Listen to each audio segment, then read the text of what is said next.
I met with all my vendors. They're all here. Sounds really. It is chaos out there. So thanks for taking a minute. We're a little flattered when everyone cuts out a little time for us. It's my pleasure. Quiet on set, please. Questions. Thanks. So we have this really new dynamic environment of community created by the internet, and it creates silos of people in different places, and we're all seeking to make content and approach this diverse landscape of users and viewers, etc. Sure.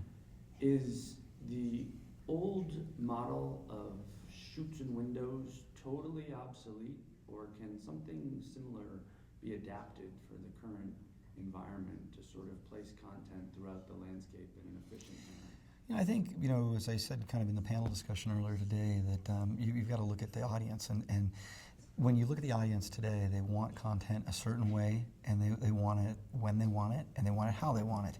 And I think technology has given us the capability now to be able to provide that content in many different forms, right? We've got broadcast television, all types of IP over the top and streaming technologies.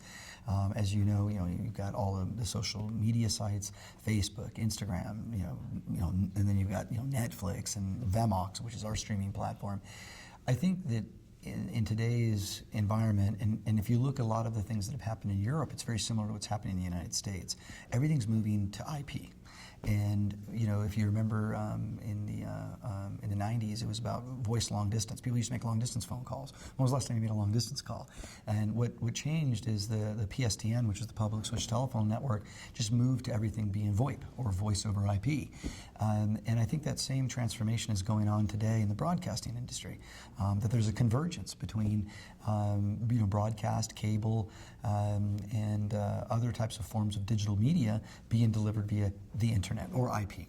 And I think the benefit of that is, and it's being driven by the millennials. I mean, the younger audience is that that's just the way that they've adapted, because they haven't grown up with cable, but they have to have their broadband connection, and either via mobile or on desktop.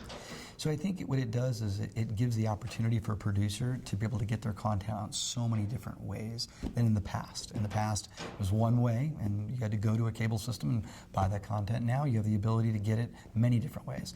And I think what's really changing is that technology companies like ourselves and broadcasters have to adapt to the consumer. And that's what's going on right now, and everybody's adapting. And I think everybody's challenged by it, but it's evolving.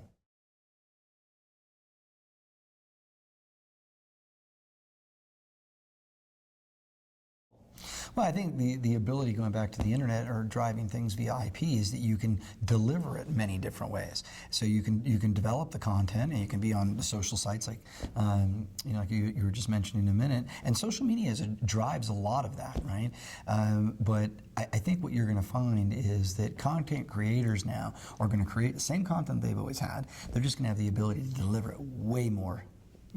Many different options for the consumer, and that's a benefit to the consumer, not necessarily to the producers. I mean, because their audience is just becoming more and more diverse and more fractured, because that eyeball is being fractured because there's so many options available to them. So the more options that you give them to have availability to that content, the more opportunity you're going to have be successful with producing and monetizing your content.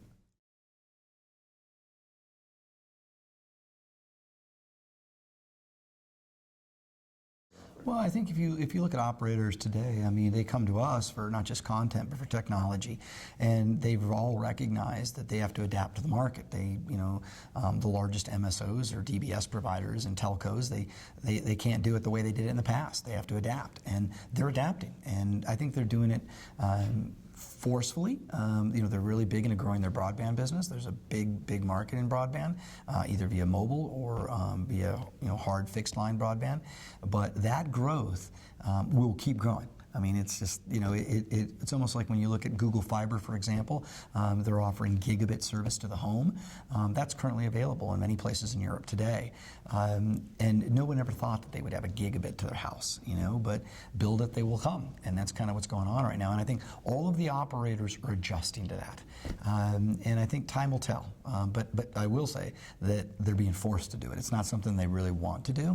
The good news is for most of the operators is that they're monetizing in beyond paid TV services. They're monetizing in broadband and providing other types of social networking services, as well as via mobile and other types of services that they can bring to the consumer. And the big piece that I'm really getting shocked by right now is the ad business. The ad business is just changing so differently. Kind of to what you were just saying, is that you can go and put something on Instagram, and all of a sudden now you can get CPMs and ad revenue out of that, where 3 years ago that wasn't even a possibility.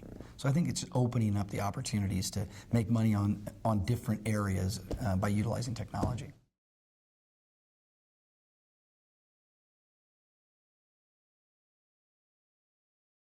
There is, and there was a conversation I had the other day with a technologist, and they were saying that it's not going to be, it's all going to be about an ad, right?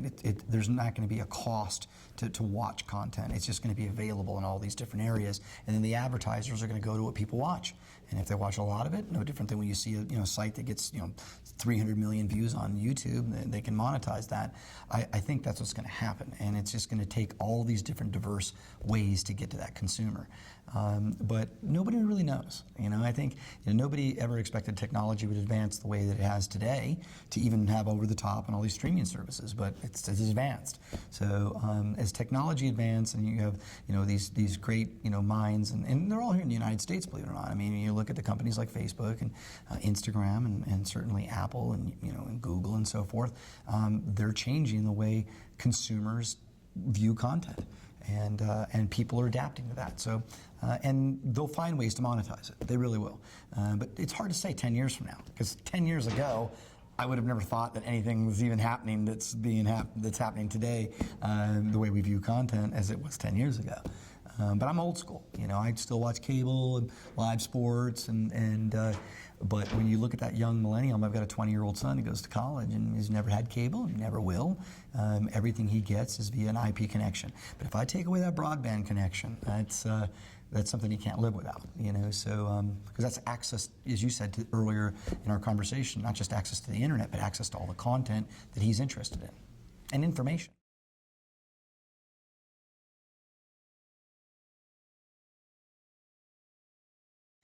Yeah, you're able to follow an IP address. If you look at an IP address, and it's good and bad. From a secrecy perspective, it's not so good because everything's moved to the cloud. But from an ad-based business, the level of analytics that you can get from that is very detailed, down to the consumer, to everything, their behavior, their needs, their wants, what they like to buy, what they don't buy. Companies like Amazon are very unique in a sense, because not only do they provide an entertainment service like Amazon Fire, which our content soon will be on there, they also have this capability to monetize it by selling through e-commerce everything you can imagine. From paper plates to buying a television to anything you want to buy. So I think you're going to see more and more of that as the future evolves, but it's really based on the analytics. It's, as I said on the panel earlier today, it's not going to be so much like Nielsen sampling.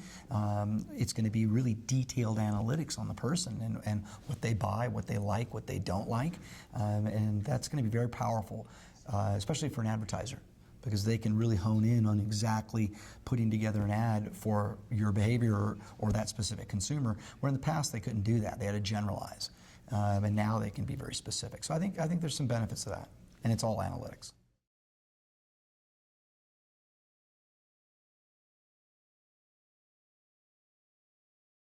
Everything's becoming faster. I think, when you look at the millennials, which we're all focused in on the 18 to 34 demo, they have a very short attention span. It's very difficult for them to sit through, a 2-hour feature film unless it's just amazing content. The ability to move and see so many different things and so much information in a short period of time is critical. And the faster you can deliver it, the more you're going to be able to monetize that. If you take too long to do it, as technology always is, it'll just pass you by. So I think you're going to find that it's really a behavior, and I was saying that earlier today.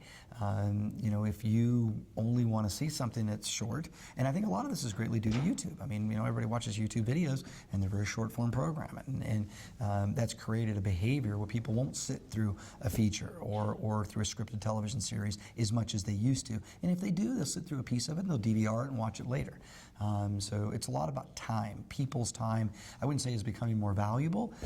Time's always, I think it's one of the most valuable things we have because you only have a certain amount of it. But people are starting to recognize that I have a certain amount of time to do certain things. And a big part of that is their entertainment viewing. How much time are they going to spend doing that? And the time that they do that is typically when those ads are going to be driven, is when they're looking at entertainment.